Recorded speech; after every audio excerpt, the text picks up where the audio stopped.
Ouça agora 10 minutos com Dadá Gadelha e faça parte do seu clube de torcedores. Comentários e atualidades esportivas diariamente no podcast. Curta, publique e compartilhe. Boa noite a todos. Estamos de volta com o nosso podcast e no episódio de hoje nós iremos destacar o jogo de ontem entre Fortaleza e Sport Recife. O time até tentou um jogo competitivo, mas bastante irregular na derrota por 2-1 para o Sport pela semifinal da Copa do Nordeste. O time teve mais iniciativa territorial em alguns momentos, porém sofreu muito com transições defensivas e com a dificuldade de transformar a posse em chances reais de gol. Taticamente, o Fortaleza tentou controlar o jogo através da movimentação da bola e amplitude pelos lados do campo, provavelmente naquela formação básica do Carpini de 3 atrás, 3-5-2 e variando às vezes para um sistema híbrido de 4-3-3 mais ofensivo, porque sofreu um gol no primeiro tempo, no início, e precisou se desdobrar para tentar empatar, algo que já vem sendo padrão da equipe do Thiago Carpini em 2026. O problema foi a execução. Os laterais subiram bastante, principalmente o Mailton, sempre ele ao mesmo tempo, deixando espaços nas costas.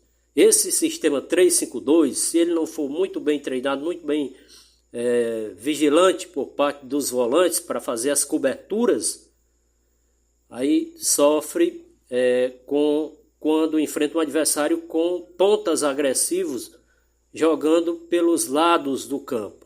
Tá? O time ocupou o campo ofensivo, mas com pouca agressividade nas entrelinhas.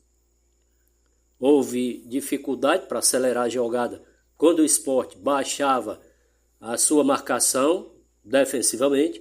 O Sport foi mais vertical e mais objetivo, essa é a verdade.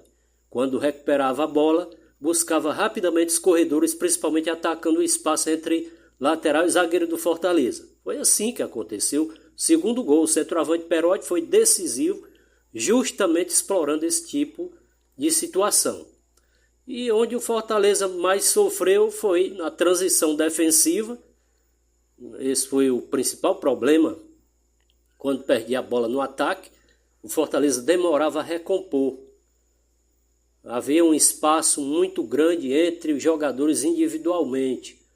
Os volantes ficaram expostos, os zagueiros precisaram defender correndo para trás, cenário que o Sport conseguiu acelerar. Pouca criatividade. Tá? A equipe circulou muito, rodou muito a bola por fora, mas entrou pouco na área com passes mais ofensivos, mais verticais. Faltou aproximação entre o meia Pochettino e o centroavante argentino, o Militejo. Infiltração sem bola, ocupação ali na meia-lua da grande área do adversário. E o time acabou cruzando mais bola do que construindo jogadas no seu setor de meio campo. Tá? O Fortaleza teve bons minutos de pressão, principalmente após sofrer o gol, mas não sustentou a intensidade alta durante toda a partida. Em alguns momentos o time até conseguiu, o Sport foi quem conseguiu esfriar o jogo, né? Controlar emocionalmente a partida.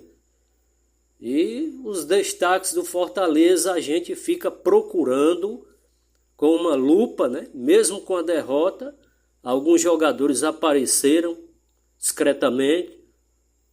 Depois que entrou aí no segundo tempo o jogador Wellington deu mais profundidade, tentou gerar uma superioridade no mano a mano. Ele é um jogador de força física, habilidoso, e eu nem entendo porque o Carpini não sustenta o Wellington como titular da equipe.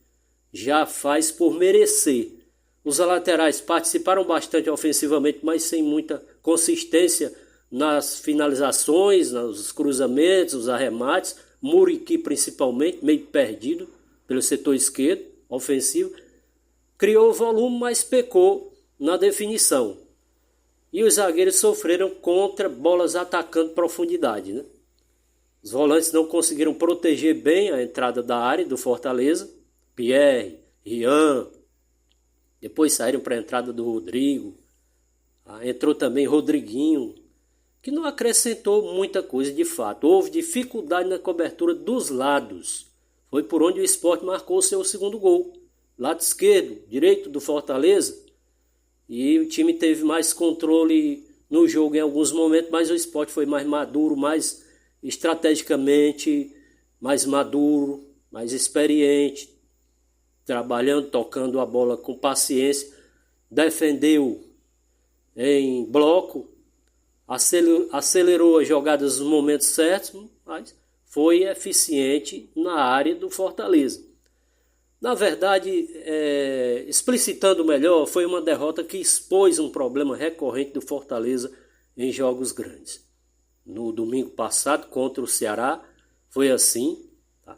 Quando precisa propor o jogo, às vezes gera posse sem contundência, sem ofensividade, sem agressividade e fica vulnerável nas transições.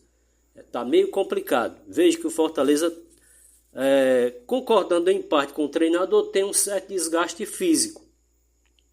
Porque jogou contra o Ceará no Castelão no domingo, correu muito, às vezes corria muito sem a bola e agora jogou essa partida de quarta-feira contra o Sport no mesmo Castelão, gramado pesado, pelas fortes chuvas caídas recentemente. Eu imagino que a diretoria do Fortaleza deveria ter transferido alguns jogos, mesmo da Série B, equipes de Série B, jogar no estádio Presidente Vargas. Cabe perfeitamente. Em vez de levar para o Castelão, leva apenas jogos de grande apelo. Caso na Copa do Brasil enfrente um adversário de camisa mais pesada, aí sim pode manter no Castelão. Mas jogos pela Série B eu não vejo nenhuma equipe que o Fortaleza não possa mandar, organizar os seus jogos no estádio Presidente Vargas. Mas isso é uma coisa de fórum íntimo da diretoria que tem que trabalhar mais nesse sentido. Aparecer mais um pouco, mostrar mais o rosto, a cara, nas decisões que o Fortaleza precisa. Ainda bem que está aí, rondando ainda até os times que hoje disputariam um mata-mata, o playoff. Mas se não cuidar urgentemente de obter um resultado positivo, pode cair mais de posições. Para não deixar de falar sobre o time do Ceará, a equipe viaja para São Paulo para enfrentar o Novo Horizontino no próximo sábado, 4 da tarde, parada indigesta. Novo Horizontino não é fácil ser dobrado nos seus domínios. Por sua vez, o Fortaleza recebe o Londrina, que está na zona de rebaixamento, é bem verdade, mas é uma equipe que vem de um resultado de goleada sobre a equipe da Ponte Preta, lá em São Paulo. Isso é fator para motivar o time adversário da equipe do Fortaleza, que tem alguns problemas de ordem de suspensão. Pierre foi suspenso, tá? Contusões, desconforto, sei lá o que. Agora precisa oxigenar a equipe e pensar alguém da base aí, colocar novamente o Lucas Emanuel para jogar. Há dias que ele não entra no jogo. Tá? Carpini precisa olhar assim, a exemplo do Mozart no Ceará, que com seu olho clínico colocou jogadores de base no time principal, afastando aí alguns medalhões, Vina, Pedro Henrique, Richarlison, e deu preferência aos garotos da base que deram uma resposta positiva ao time do Ceará. Dessa forma, o Fortaleza também deve fazer para enfrentar os próximos adversários pela Série B do Campeonato Brasileiro. Vamos ouvir agora o Bruno Mendes, repórter Bruno Mendes traz informações ao nível nacional para a gente fechar o nosso episódio de hoje. Vamos começar com Taça Libertadores da América. O Flamengo venceu Estudiantes da Argentina no Maracanã por 1-0. O Palmeiras perdeu em casa para o Cerro Porteño do Paraguai também por 1-0. Copa Sul-Americana, o Vasco foi até Assunção no Paraguai e perdeu para a Olímpia por 3-1. O Santos abriu 2-0 do São Lourenço, mas no final acabou cedendo o empate 2-2. O Grêmio bateu o Palestino 2-0. O Botafogo venceu o Independente Petroleiro por 3-0. Copa Norte, o Paysandu, o primeiro jogo da decisão, venceu o Nacional do Amazonas por 1-0. Taça Sul-Sudeste, a Chapecoense bateu o Novo Horizontino 2-0. Volta Redonda e Avaí empataram em 2-2. Copa do Nordeste, o Sport bateu Fortaleza fora de casa 2-1 e o Vitória goleou o ABC por 6-2. Nesta quinta-feira, a bola rola para a Taça Libertadores da América. 9h30 da noite, Peñarol do Uruguai e Corinthians. Pela Copa Sul-Americana, o Atlético Mineiro recebe o Cienciano do Peru. Pela Copa Centro-Oeste, jogam Anápolis e Rio Branco do Espírito Santo. Da Rádio Nacional em Brasília, Bruno Mendes. É isso, atualizamos a todos em tempo real e nesse espaço entre Série B e Copa do Nordeste, tá?